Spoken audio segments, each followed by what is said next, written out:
Father's Day. I think you've invited me. I'm really proud to be a guest on Power Athlete Radio, and thanks for inviting me for our Father's Day edition of Power Athlete Radio. Friend of the podcast, welcome back. Thank you. Thanks for having me. Yeah.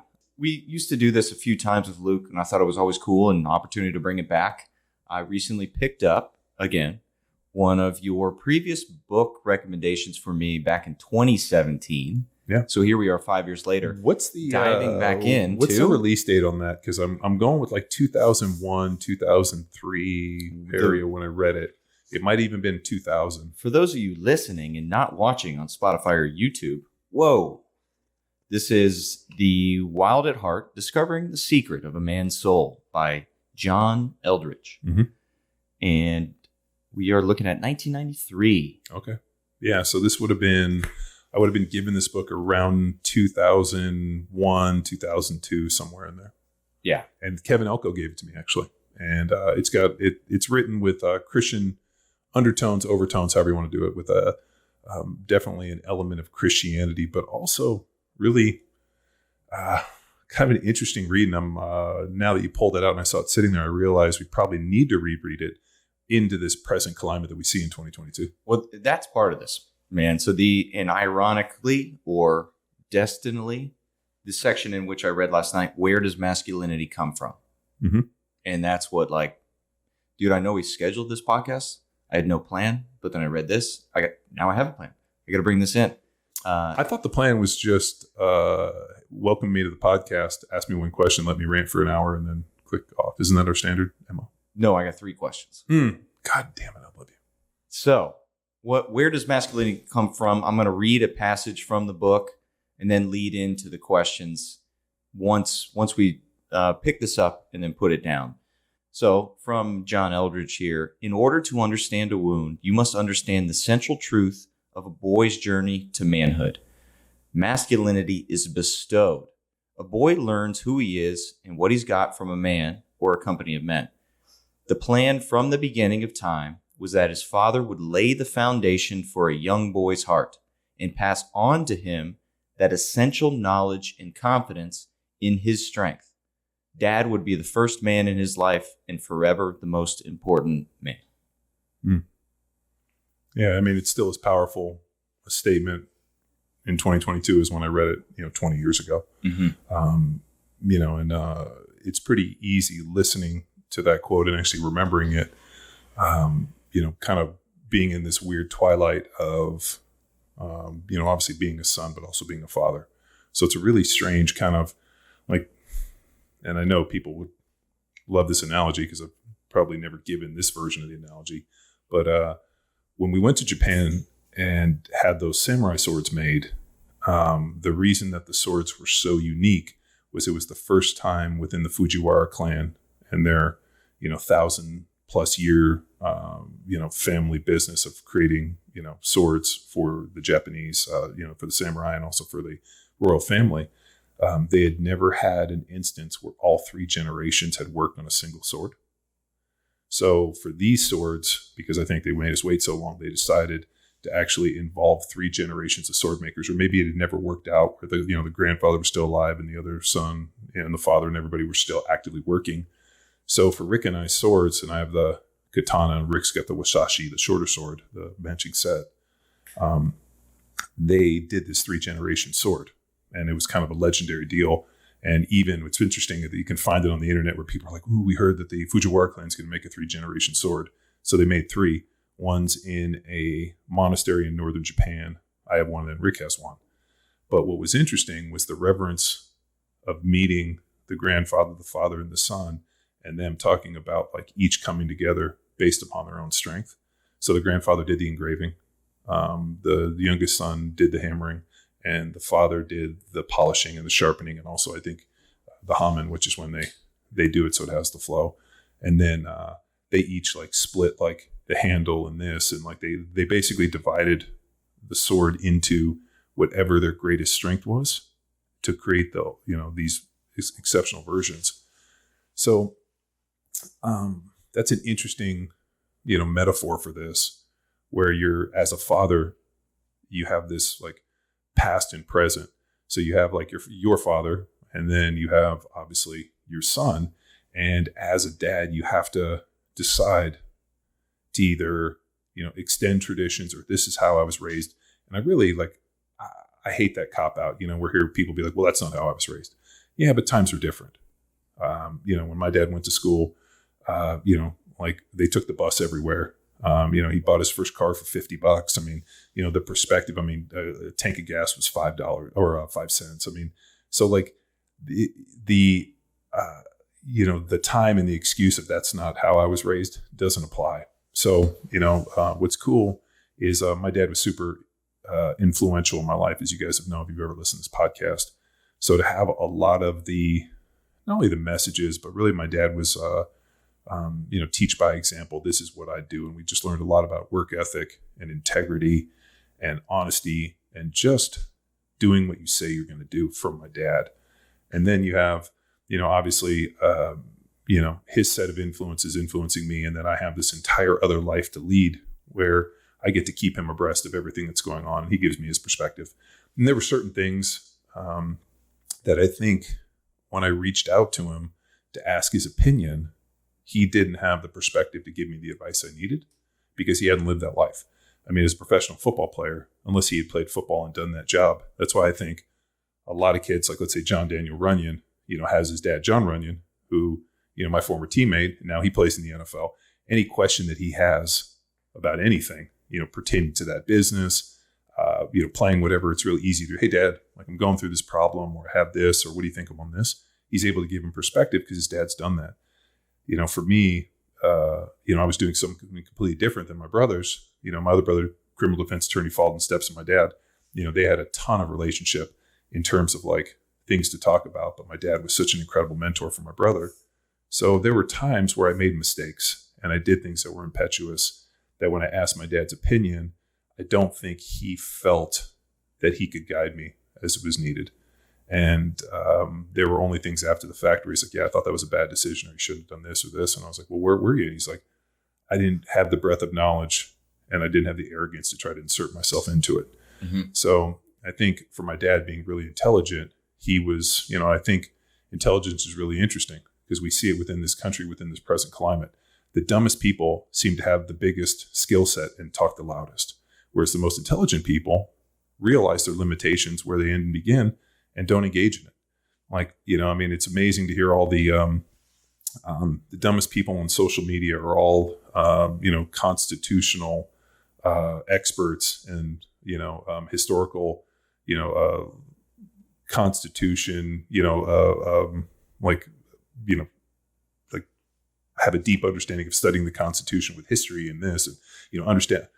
First of all, yeah, they don't. I mean, come on. The amount of constitutional historians that I've met, there's it's few and far between. So it's an interesting thing. And I think what I've done is I've spent a life trying to create the most diverse existence possible and pick up the most amount of skill sets so that whether, whatever comes at us, I can be the person, a guide for my children. There's, having, obviously, gone to Berkeley, done multiple different things, played in the NFL, been an entrepreneur, started a business, just trying to expand the catalog on who I am so that I become a better mentor, a better leader, and more importantly, be able to give my kids interesting and meaningful, pointed advice when the time arises. I'll just give you an example. So Jamie just got done doing basketball camp. At basketball camp, some kid smacked her on the butt, told her she was hot. She's 10, boy. And she was kind of shocked and didn't know what to do. And so she came home. I told her, I'm like, hey, here's the deal. If somebody says something to you, your words are way stronger than theirs. You have my permission to defend yourself. If somebody puts their hands on you, now we get into a different thing. I don't want you to open hand slap them or punch them in the face. And Kate's like, what about a shot to the nuts? I'm like, I've been had many people try to kick me in the groin on numerous occasions. It's very difficult because if you got a little bit of adductor, it's going to be a lot of glancing blows. You got to be very strategic in how you do it. So either open hand slap to the face, or I want you to literally smash him as hard as you can in the face with an open hand. And so we worked on it a little bit. That boy didn't do anything to her, but he did it to another girl, and he was saying some like inappropriate things. So I asked her what she did. She's like, if you did it to me, I was going to smash him. My friend didn't do anything. So I went and told the camp counselor, and they're going to remove the boy. And I was like, yeah, here's the problem. If a kid at 10 years old is exhibiting these behaviors, like, one, his parents need to know. Two, he's not been mentored to be a gentleman.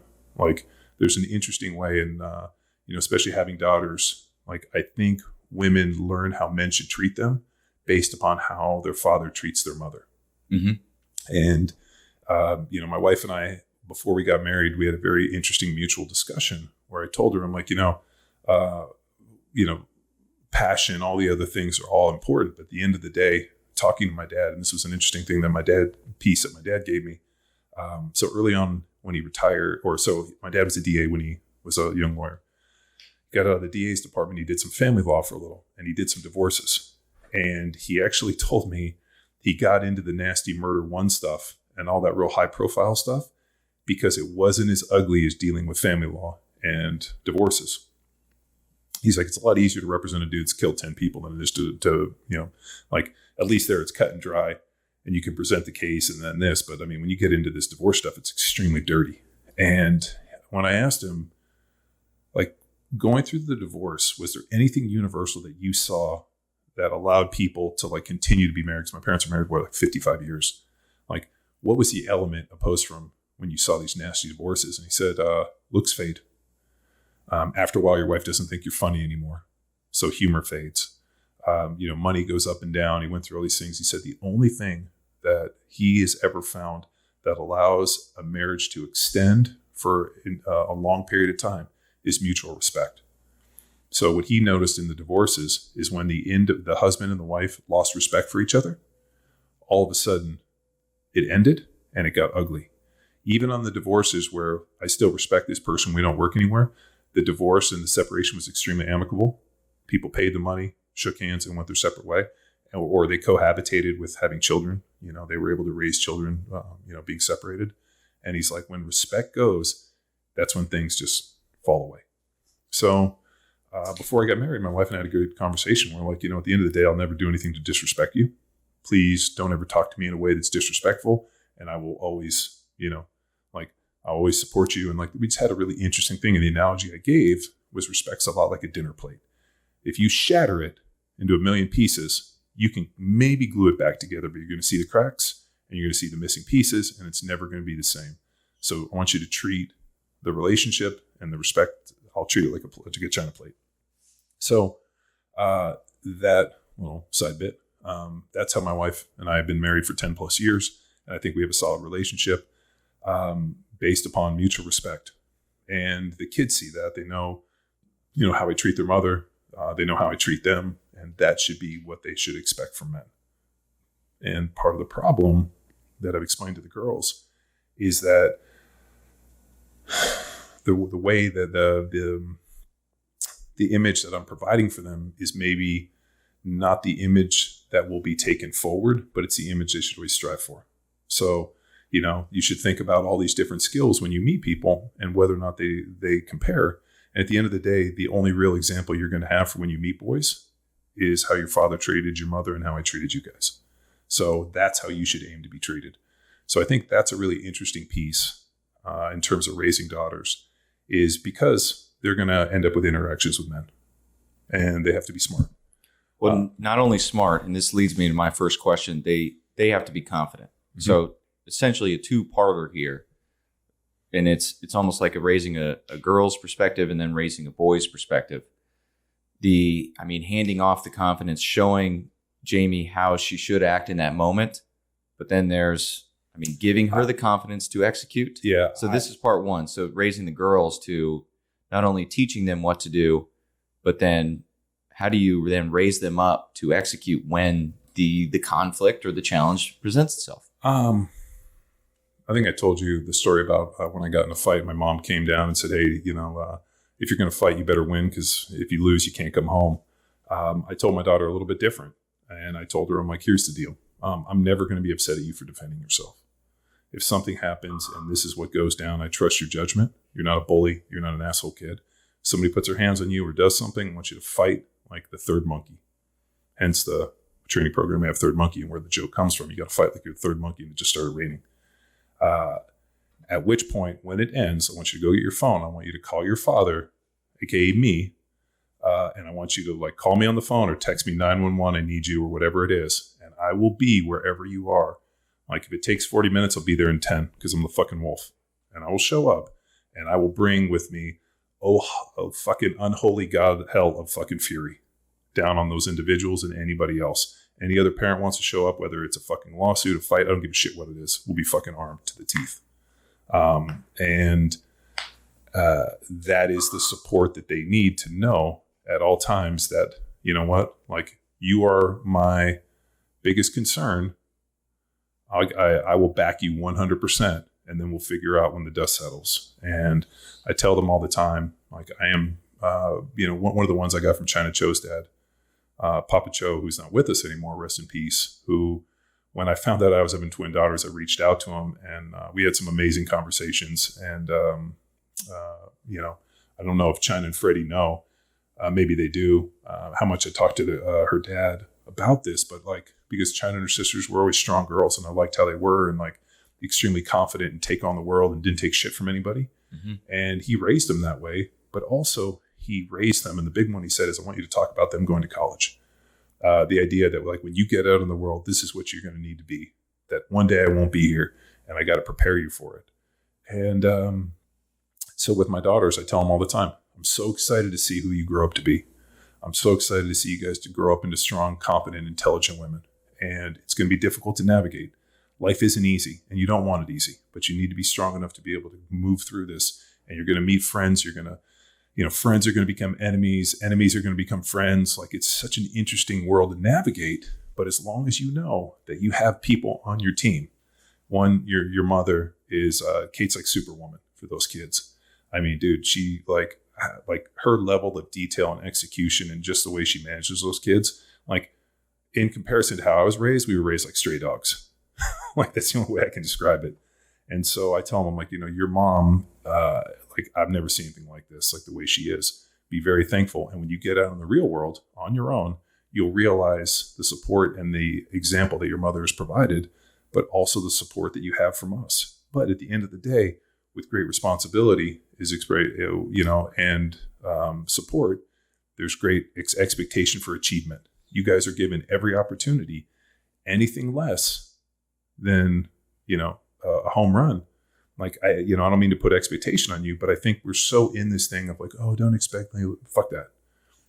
You're given this opportunity. You're expected to do well. Like, I got a scholarship to go to Cal. It wasn't, oh, it's fine. He got to go to Berkeley. No, I was expected to get a degree. I was expected to be a good football player. And that expectation was important. Were those pressures put on me by my parents? No. But I saw their example. These are the things they did. Kate went to North Carolina, has her MBA, master's. We went to Berkeley and did all this. I mean, if you look at her uncles, her aunts, Eddie's a lawyer. Rob, this. I mean, my brother's kicking ass and doing his, insurance firm, and like, everybody's successful. I mean, Luke, my nephew, is pretty much like set the bar in terms of like academics. I mean, Al, my niece, super smart, same deal. So like, everybody in her family has been a very high achiever for a long time. So like, that's where she comes from. These are the expectations.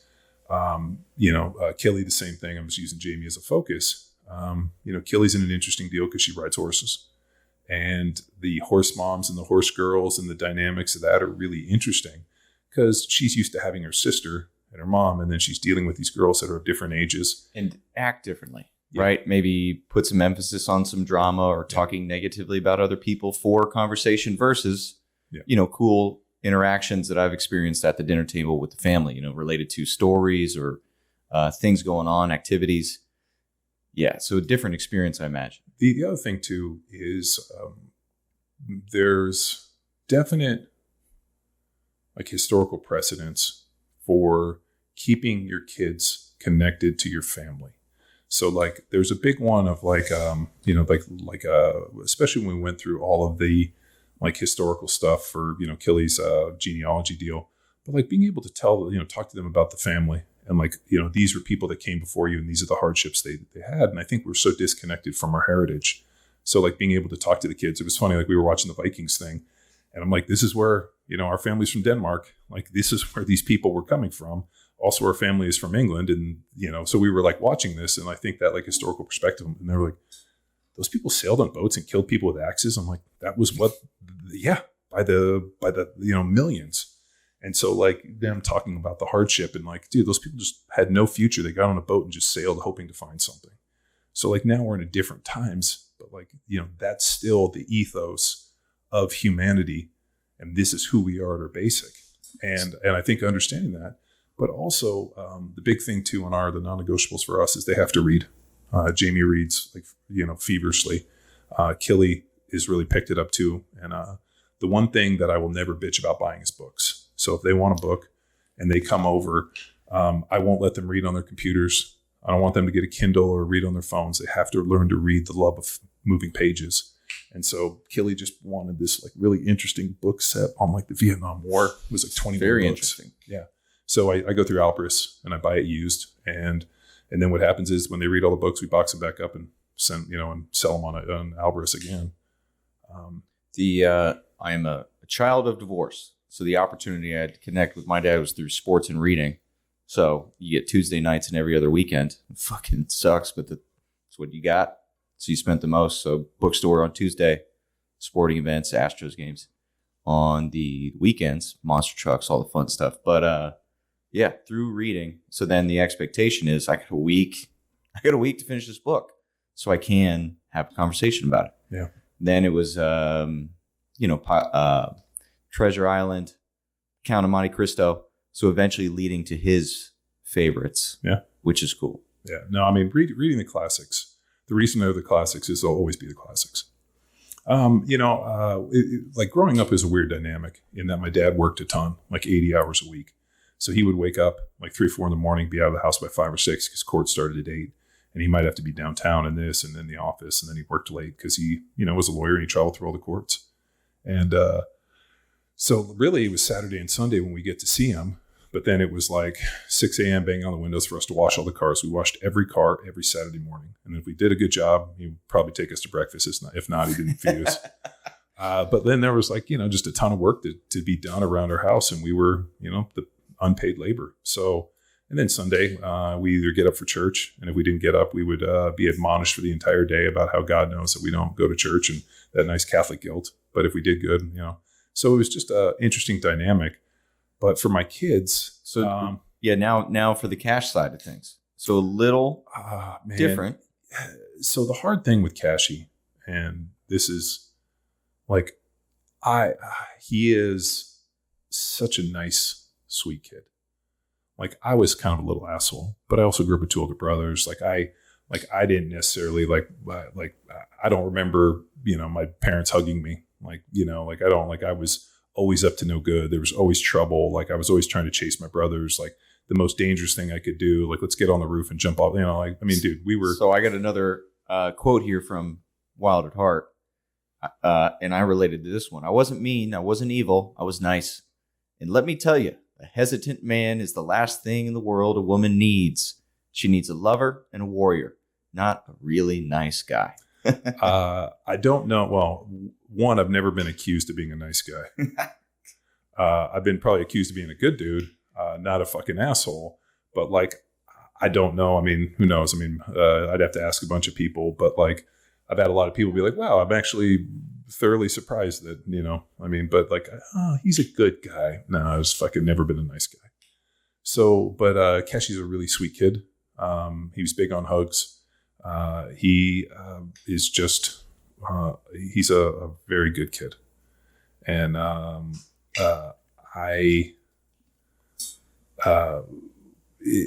maybe it's not growing up with older brothers. I tell him all the time, I'm so sad you don't have an older brother.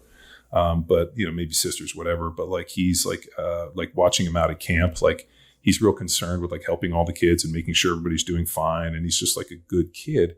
Whereas for me, I would have been trying to kick people in the back and steal the ball from them. I would have been over there trying just fucking causing mayhem. And he's just a good kid.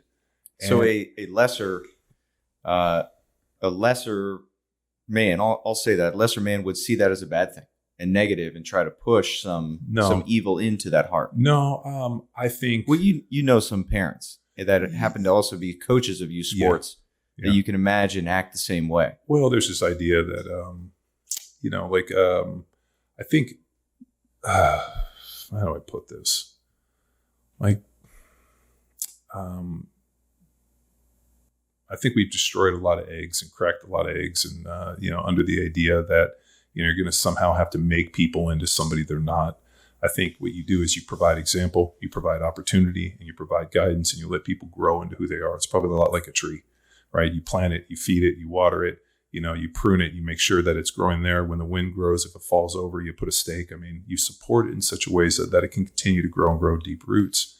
And I think what happens for a lot of these parents is they're constantly digging it up, moving the tree, doing this. I mean, and I think really what it does is it's not necessarily comes from a malicious standpoint. I just think a lot of parents, one, they don't train and lift weights. And I think we learn a lot of daily fucking lessons that way. The other one is, I don't know if they've ever really accomplished anything of magnitude. It's pretty interesting to talk to all these fathers talking about football and realizing that their football probably experience ended before high school even ended. And so they're imagining themselves 30 years in the past. And I'm like, dude, I did this job. I mean, we can go to the Hall of Fame and I'll point all the guys that I got tick marks against. So it's a little bit different perspective for me, constantly testing ourselves in different ways. So it's like a different level of confidence. And who knows if I'm right or wrong, especially with my own son. But you know what? You got to provide him the opportunity. And at the end of the day, he's and maybe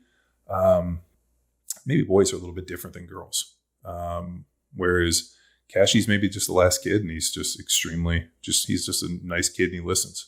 He's 6 years old. I mean, he's very just he's a nice kid. And I don't mean that in a negative way. He's just a good kid. He's got a really good heart, and he's not a fucking asshole. And I probably was a lot more of an asshole when I was 6 years old than he was. So you've touched on this, but the second question I have, and this is a big one, based off some conversations where you aiming to get the girls to try different sports, to try to find something that they enjoy. But this is a big thing, is helping your kiddos, son or not, find purpose. And to use a quote here from Wild at Heart is our theme, but don't ask yourself what the world needs. Ask yourself what makes you come alive, because what the world needs are men who come alive. And this is a conversation I had with the high school athletes that I'm coaching, whether it's lacrosse or not. And like when they're talking about looking for schools and colleges, I'm like, well, like what passion do you have right now? Man, it's so hard to help them. It's so hard to define at that age. I know, but I want them thinking about it. I'm not expecting an answer, John. I just want them to think, like, what gives you goosebumps at this moment?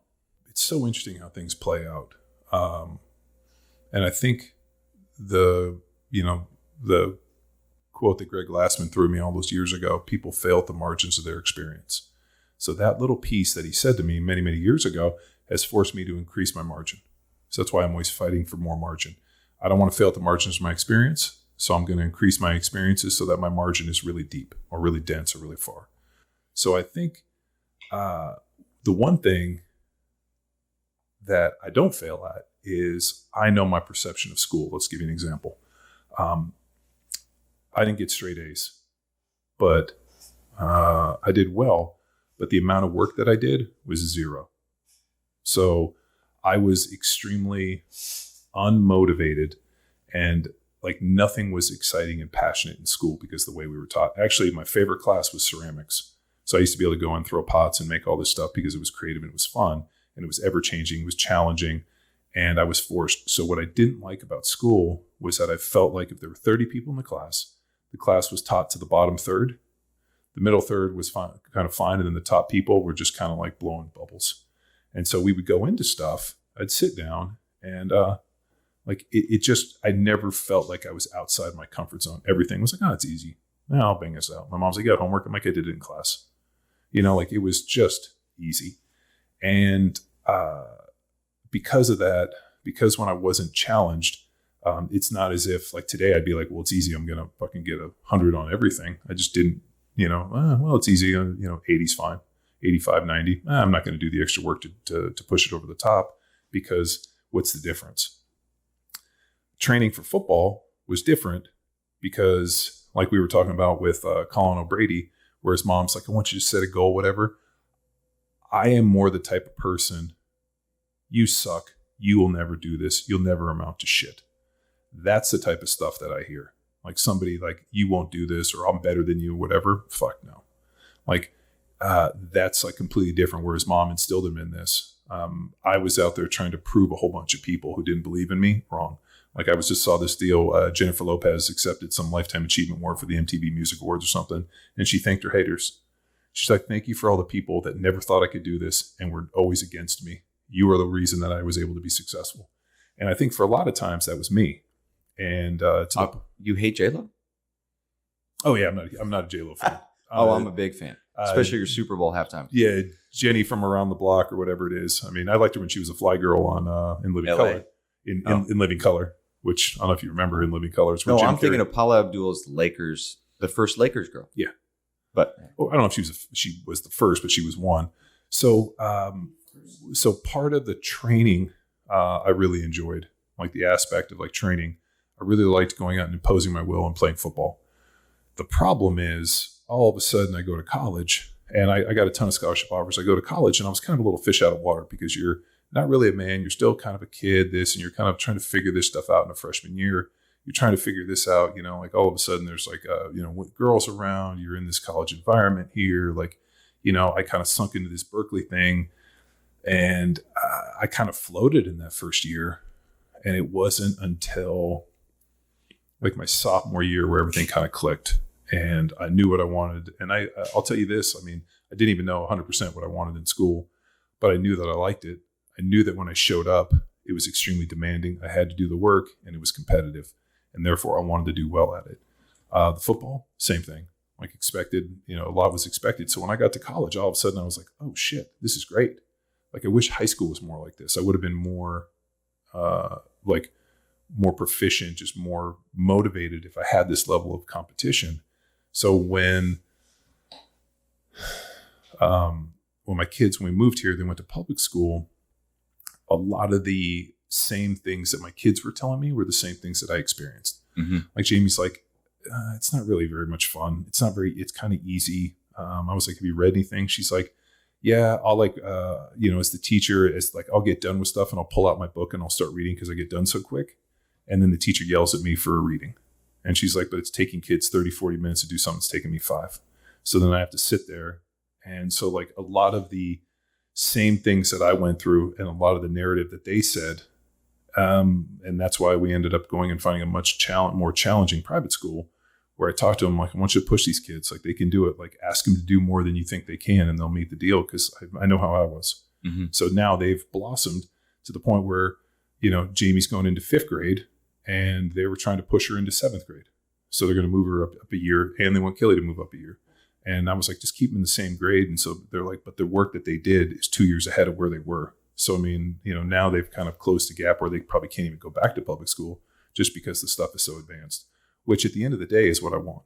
Mm-hmm. I want them to be challenged. I want them to feel like they're, like the water's deep and they got to tread hard. They can't just keep punching down and pushing down.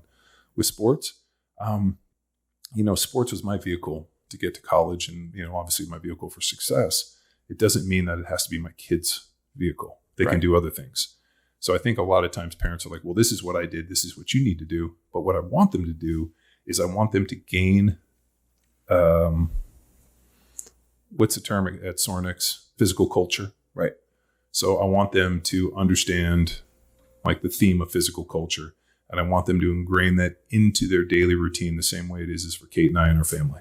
That like hard work, working out, like whether it be, cutting down logs, stacking this, doing all the stuff around here, it's training in the gym. Like there's an element of hard work that's part of who you are. There's a physical culture that you are a part of and that you're indoctrinated into. I mean, I was kind of thinking like, if Summer Strong still continues, is there a point where the girls are like 16 or 17 and we take them to Summer Strong? Oh, I've met a lot of fathers and sons. So fathers that found us CrossFit Football Seminar, and here we are 5, 6, 7 years later, And then they're bringing their kids Yeah. and introducing Yeah. like, hey, this is Coach. And then that's how they would know me from years ago. And now their sons are teenage age and, Yeah. I mean, empower them. It's good. yeah. I mean, I'd love for those girls to show up and pull a deadlift off of the, for the deadlift party. So like that, Mhm. that type of physical culture, and realizing that there was a whole bunch of people that fit within this physical culture that might not necessarily be people that you're around, but this is your community. These are our friends. And what's wild is the amount of times that people have come over and they've met people, and then I have to explain to them who that person is later on. And I'm like, that guy, like Cal Dietz comes over, right? And I'll use Cal. I'm like, he's probably one of the smartest strength coaches I've ever met. Think about Craig Bueller, or Tom Incledon, or Rudy Reyes, or Adam Nelson, or Derek Woodsky, or Bert Soren. I mean, any of the people. I'm just thinking some of the people that came over for dinner for our symposium stuff. Mm-hmm. I mean, you're looking at gold medals and just titans of industry, and some amazing individuals. And to tell the kids that some of the brightest and the best, are friends of ours, and we consider allies in this physical culture. So being an instill that, Kelly's good at riding. The reason she's good at riding is because she's good at gymnastics, and she's dramatically stronger than all the other girls. Mm-hmm. She also works on her handstand walks and her cartwheels probably 100 to 200 times a day. Like kids came over to swim yesterday. She was outside practicing her hurdles because we haven't got her to a track team yet. And she works on her handstands and her cartwheels like every free moment. And it just blows me away. One day when we were on the trip, I counted. She practiced 100 times within a single day of like trying to get her handstand hold, working on her tumbling, working on her layouts. I mean, we're on the beach and all she's doing is running, trying to work on her layouts. So she got bit by the bug, and Jamie's been up there training, and Cassie's 6. So, I mean, people learn by example. They watch and they learn, and they see what's important. And, hey, and that's why I've always said, if you want your kids to be in good shape, you want your kids to be physical culture, put a gym in the garage. Mm-hmm. I mean, that was Greg Glassman's deal. Move your car out, put weights in there, and let your kids come in and watch you train and watch you in there dying. That'll teach them something. Yeah, and in line with the Sorenex idea, inviting all these people into your home and introducing them to your family, and going back to what you said earlier about high school, where school academics necessarily wasn't challenging, you found a way through sport to then get that challenge. So similarly, like the parents split, so then leaned on my team, sports, athletics, weightlifting, to then be the company of men, going back to our Eldridge quote here, to help essentially be that model, the figure. We're working together towards something we are developing as young men. So it was a company of men for me. And then in college, like that, and you've met my good college buddies, and they essentially like claim that they developed me as a man and then handed me off to you and Luke to continue to grow, because what they received was just a shy little I think little what they man. said is they nurtured you to manhood, as I think was the direct quote. But things like Boy Scouts, things like Cub Scouts. I mean, all of these things are designed in such a way to help boys in this maturation process. We did all that stuff, did it help me mature into a man? Not really, but I remember the interactions I had with my dad. I remember my dad showing up and us going to Indian Guides, and we always joked. I think our tribe. We blows. No, we were the Kickapoos, which I thought was the best one. I remember we picked the name, like we could pick any name. We're like, we want to be the Kickapoos. So we just want to kick poo around. And that was a real name. But like that stuff was fun. So for Father's Day coming up, Kate and Killy have a horse show. And then Jamie is going, she gets dropped off. She's doing a week-long sleepaway camp for swim at UT. So I drop her off in the morning. Kate's doing that. And it's me and Cassie. I'm like, what do you want to do? He says the same thing every time. Go to High Five? I'm like, no, we're going fishing. So sweet. My buddy Amin's got a big property up in Kingsland, and he has a huge pond that he built, and he stocked it. So it's the most fun place to fish because you just throw your hook in without even bait, and the fish jump on you, reel them in, and they're monsters. So we're going to go up there, and I'll take him fishing. And he's like, Dad, what do you want to do? I'm like, I want to take you fishing because some of my best memories growing up involved my brothers and my dad fishing, to the point where, like, I've still told you this, like when we finish this creek and I stock it. Like, I'm going to put the laptop out there and we're going to fish on Fridays because my best day, or my worst day fishing is still better than any other day I've had. And the kids are like, we just watched the polls. I'm like, yes, this is better than, I mean, it's almost as good as catching fish is great. Fishing is great too. So that fishing part was important. But other than, like lifting weights, wrenching on cars, eating pizza or, drinking beer and, shooting guns, killing something, fishing, like driving fast. I mean, all the things I've enjoyed to do in my life. It's also fun too for a son. Like, this is another one I think about. I think I've told this story on here before, and I know I've told it to you. I was living in Tampa. Rolf was my roommate, and it was right before Lent. So it was in I want to say February. And so Rolf hits me up. He's like, hey, we got to go to confession because Lent's coming and we can't take communion, kind of a deal. So we go. I hadn't been to confession in years. So Rolf goes in first, I go in next. And I had this feeling, I'm like, I'm going to be as honest as I can and tell all the priests everything bad I've done. I got a lot. So I go in there and forgive me, Father. I've sinned extensively. And he was like, and I was like, and he just put up his hand. He's like, I don't need to hear the dirty details. Are you sorry? And I was like, not really. I was like, and then he asked, do you want absolution? And I was like, probably not, because I'm just going to go do it again. And he kind of chuckled, and he's like, well, you know what? There's only been one perfect person on the planet, and that was Jesus, and you got in the whole deal.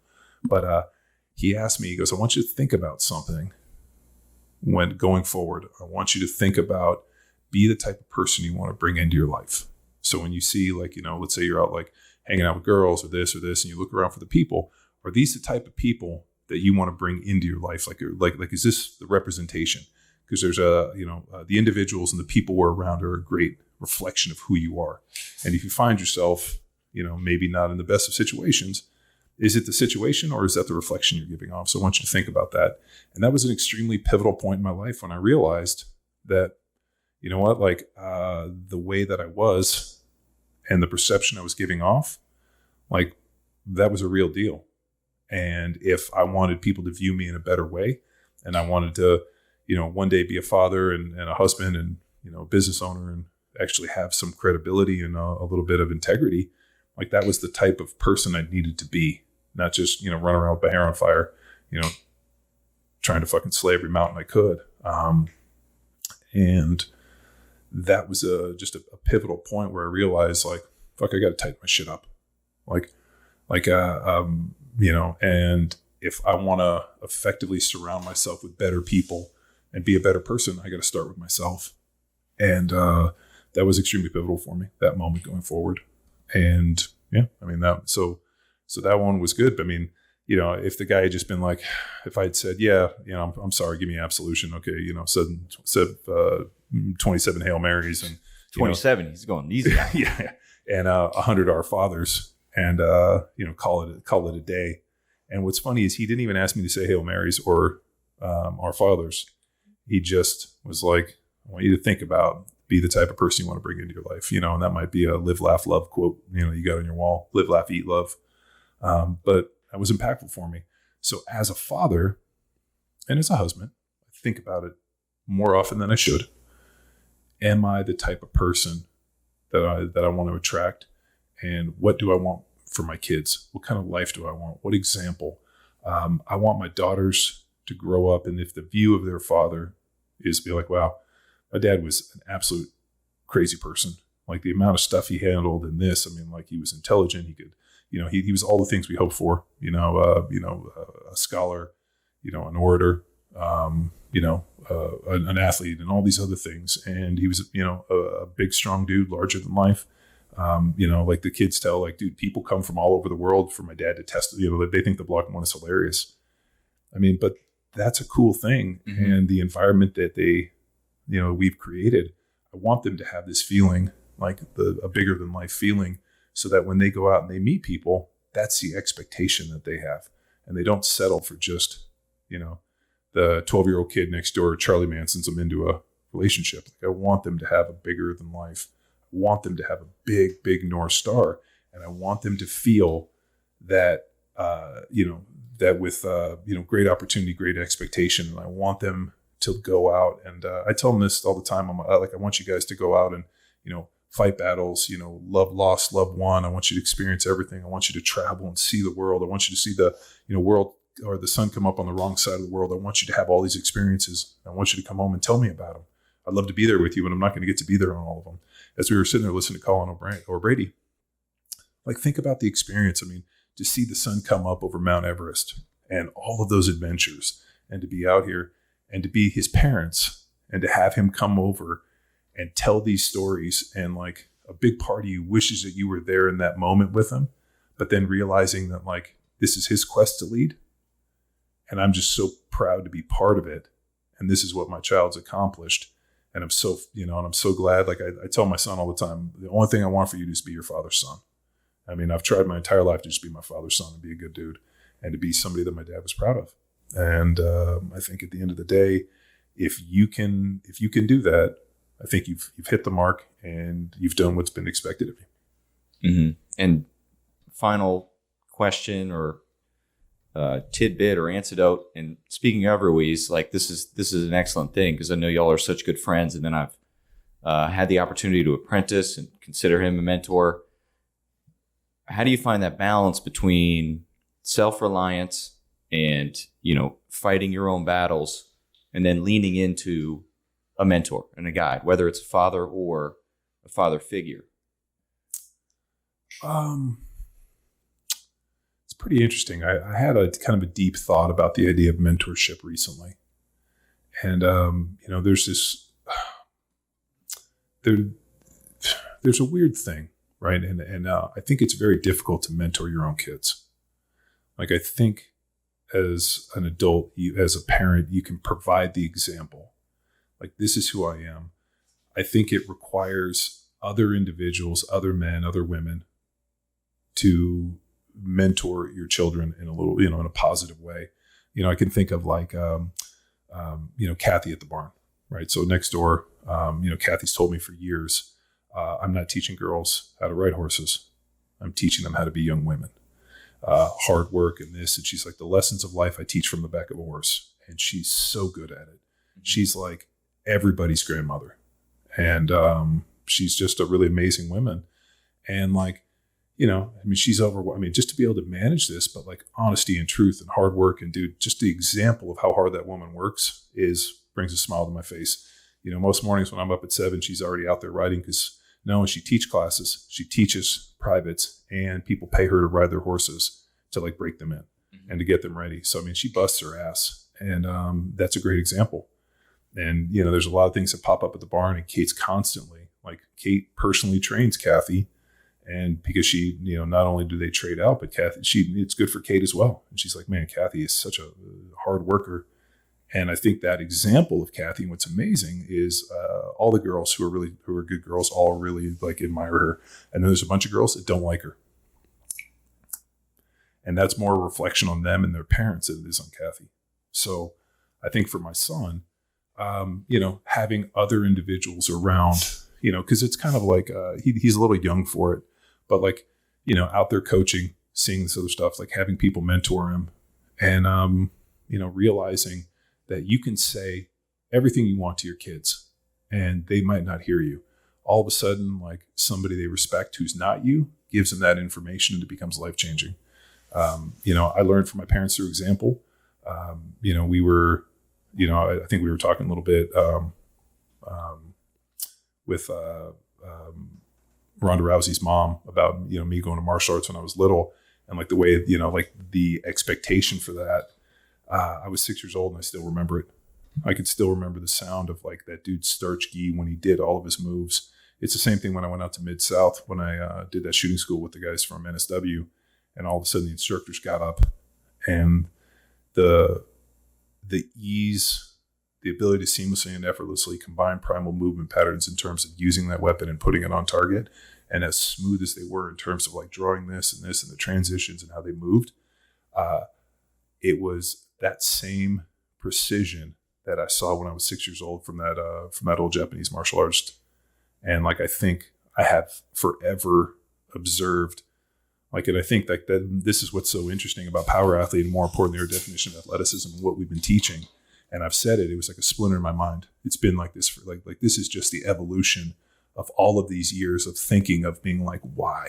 And finally having a definition and putting it out there within a training program and allowing people to mature through it and understanding the pieces. But it really came all those years ago. I can still in my mind as I sit here and I get goosebumps thinking about it, listening to that guy's crisp starch gi and the fluid and the move and the way as seamless and effortlessly as he moved through space. Same thing when I went out to Mid-South and watching those guys shoot, same thing.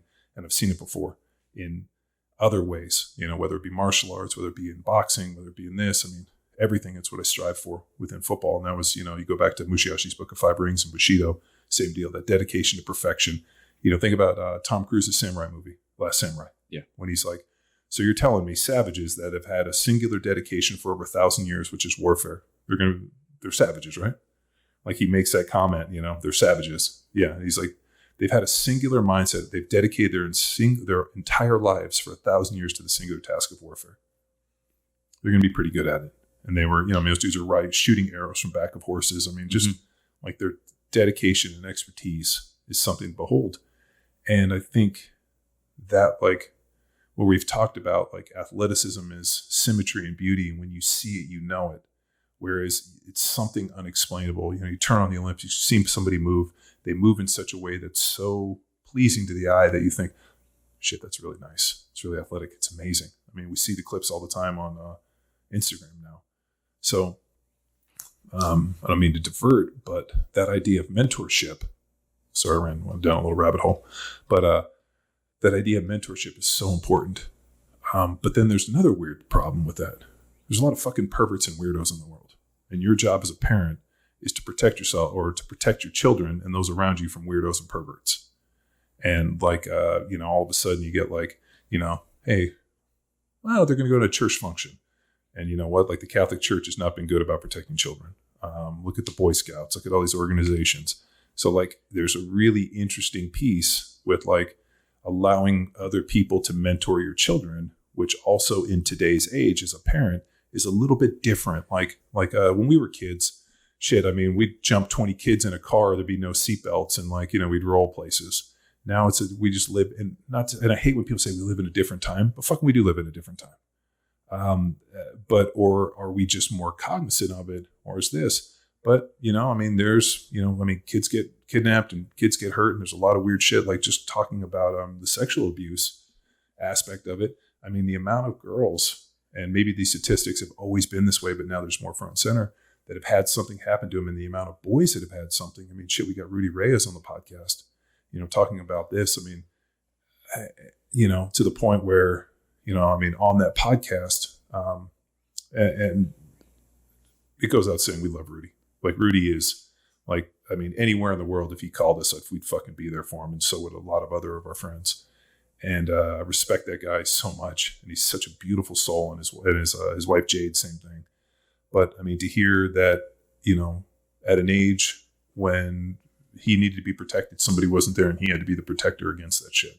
Like what the visceral response that does in me for him, it makes me angry and mad and fucking want blood, but also give him a hug and be like, hey man, like the Good Will Hunting, this is not your fault. And I'm so proud of who you've become, but also, that I would never, I'll never leave my children. Well, that's right. Like you don't leave your children behind, with divorce and all that thing. It's weird where all of a sudden parents leave. Like I'm not leaving my kids. And on top of it, it's our job to be the protector they need, because you know what? At this age, something bad happens. It's fucking hard to peel back on that. Well, the aim is to include yourself and to reference that you're helping out the girls coaching basketball, Cash's football. So you're including yourself in this. We're at everything. Exactly. And at the same time, like you aimed in bringing this back to Bob Wellborn, you aimed to include him in your accomplishments. Cal games. He never missed a game. Yeah. Professional games. My dad for including him in college games, flying him out to attend. And then now my team travels to Houston. He's there to watch the games, where lacrosse is not known to him, but now he's invested in understanding the sport and then we on the phone can talk about the communication challenges and present the problems that I now face as a leader and mentor. Sure. How can I best handle this? So, because I had conflicts with coaches growing up. I don't want that to remain and negatively affect my athlete's experience. There was a weird transition. I was thinking about this with my dad. There was a really just like, and I remember like it wasn't anything definitive. It just kind of evolved where my dad stopped giving me advice and just started listening and laughing and enjoying what I was telling him. I'll have to think about that. I feel so there was like a weird transition, and where like, my dad would call up, we'd talk about something and he'd give me like constructive feedback. We'd talk about this and this, and it was kind of like a interesting conversation. And then it just kind of like morphed into like him listening to my stories and just kind of laughing and being entertained, or us just giggling and laughing. And there's a great picture when Cash is born, my dad holding him, and he's like laughing hysterically about something. I forgot he cracked a joke, he made something, but like there wasn't like a moment of like, now you have a son and this, and we was just the cat's in the cradle. Yeah, like let's just laugh and have a good time and be who we were. And it was a weird transition where you kind of like, maybe my dad felt like, dude, my kids are growing up. Not that they're growing up, but like they've morphed into somebody who I want to be friends with. And, you take this different position of like a father, a mentor, a leader, a teacher, a coach, a sensei, whatever it is. And then you get into this thing where you're like, shit, my kids are able-bodied men that have fathered children, lived and did, built this, done, have a skill set I don't have. They're the type of people where, if my car broke down in East LA and I had to make one phone call, I know they're going to fucking be there like the mom on fire with fucking, guns ablazing to come fix my tire. So, or my car breaks down, these are the kids that are going to get out and push every time. So that was an interesting realization. And it was funny. I talked to my brother about it. And my brother's like, it was weird. Like when I was a young attorney, Dad used to give me, I'd call him up and he'd give me some of this. And he goes, then at some point, we just started kind of talking like old friends, comparing notes on cases. And he's like, I don't know when that happened. I said, is it better or worse? And he's like, neither. It's just the evolution of time. When you realize that, your kids have grown and they've become the men that you've always imagined them. He's like, can you imagine feeling like you didn't do the job you needed? He's like, that's an interesting realization. There's a lot of people like the pain of regret and the whole deal. If only I'd done this. And, I got one quote I know you're going to enjoy on that note. The most dangerous, this is again, John Eldridge team. The most dangerous man on earth is the man who is reckoned with his own death. All men die. Few men ever really live. That is the William Wallace quote. All men, all men die, but not all men truly live. It's the same deal. Do you want to be an old man warm in your bed with taking your last breath, or do you want to be out here knowing that you died on this for freedom? That's the William Wallace quote. But there is a very real, time in your life, where you feel that like you've slayed dragons, you've done what you've needed to do, and you've effectively amassed the experience and the honor to bestow that information on your children or those around you in terms of mentorship. So I think my advice for anybody who's a father or, thinking of being a father is experience is by far the greatest teacher. So if you want to have a wide, breadth of experience and just incredible options and be able to paint some really fun pictures for your kids to be able to lead them on this journey, go out and push your own envelope, right? Extend your margin and try to have as many experiences so that you become the person that, that your child needs when they call. And I'm sure Tex, one day, hopefully you're going to be a father and, it's going to be interesting because you're going to have a cast of characters to reach out to ask them. And if to this day, if my kids ask me about something, either I know about it or I have one phone call for it. I have one final quote for you, John. Lay it on me. The true test of a man, the beginning of his redemption, actually starts when he can no longer rely on what he's used all of his life. The real journey begins when the false self fails, meaning you fail at the margins of your experience and must seek out more. Yeah, I think that there's a weird connotation, and I've seen this for years on our programs. Whenever I've always asked people, I hear these questions, and I've always asked them, be like, "Hey, are you new?" And they instantly take offense. And they get all fucking mad. And it's this like weird where I'm like, I'm not trying to offend you. New isn't bad. It just means that you're new. So I know how to, if you've never been around here or this training is new to you, it's a different set of somebody that's been around for a while. So like it's perspective. It's there's context to everything, and people take offense. And if somebody goes, "Are you new?" Brand fucking new. Like they just started a 7-day free trial on powerathletehq.com/training. Yeah. And I'm like, "Hey, or have you done this before? You knew?" And they take offense, right? There's people that are just hearing about Power Athlete. I can't believe there's anybody in the world that doesn't know Power Athlete. But there's people walking in. There's people that are just learning about Mount Everest and that people climb it. I mean, these like the world has never been in this, and there's this constant renewable stream. And so I think if you want to be a good mentor and a good coach and a good father, drink from the fire hose, choke yourself on life's experiences, go out and fucking find them. Like Eldridge says, fight the wars, fight the battles, be the knight in shining armor, ride over the hill. And that was what, having, Bob Sapp and then also Colin O'Brien or Brady on, listening to their experiences as unconventional and something that I had never really thought about. I mean, I never dreamed of walking across Antarctica. All of a sudden I hear him say it and I'm like, fuck, I would have loved to have done that. Who's to say I couldn't do it now? But then I'm thinking I'm like in my head, like part of my questions 60 was days. my own planning on it. I'm like, what was the food like? How many calories would I need? He was way smaller than me. He needs 7. I probably need like 14. It was just like, and then I was thinking for all those people that are like, oh, I can't lose weight. I'm like, you need to do? Drag a sled across. You just need to drag a sled across Antarctica eating Colin bars and you'll fucking, your watch will fall off. So Colin bars. That's what he called them. Amazing dude. My goal is to get him in Power Athlete Radio in this podcast room and have an amazing conversation, take him out and get him some beers, and we'll go eat some food with him.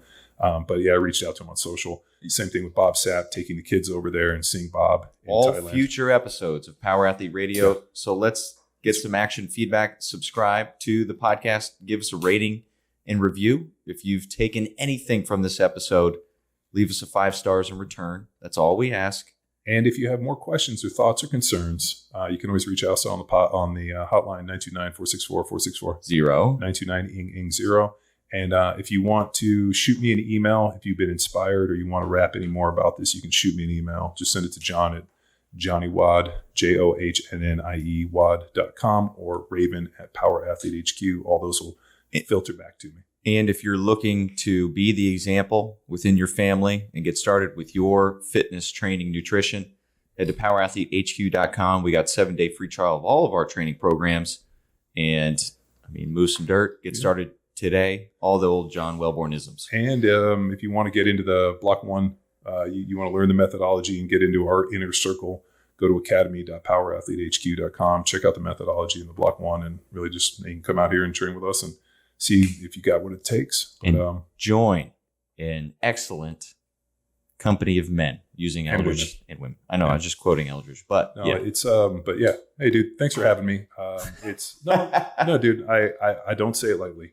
I feel like a lot of times in the podcast, sometimes we get a little on autopilot. Having Colin and Bob on recently and doing some of that stuff really just inspired me. And then also to hit me with these questions, and the fact that you did me an extreme honor by actually going back and rereading one of my favorite books and pulling questions out. Kudos to you, man. Good work, and I really appreciate it. And thank you for allowing me to waste some time with you today. Time well spent. What's that quote? It's never time wasted. I don't know. It's Henry Rollins. There is no spare time. There is no free time. There is no extra time. All we got is time, and the clock is ticking. I'll tell you though, my favorite Henry Rollins quote is, and I keep it on my phone, which I think is hilarious. I don't know if you guys have ever heard this one, but it's like, go without a coat when it's cold. Find out what cold is. Go hungry. Keep your existence lean. Wear away the fat. Get down to the lean tissue and see what it's all about. The only time you define your character is when you go without. In terms of hardship, you find out what you're made of and what you're capable of. If you've never tested, you'll never define your character. So, kind of a cool quote. Yeah. I was thinking of 200 pounds is always 200 pounds. No, time you enjoy wasting is not wasted time. Cool. All right. All right. Bye.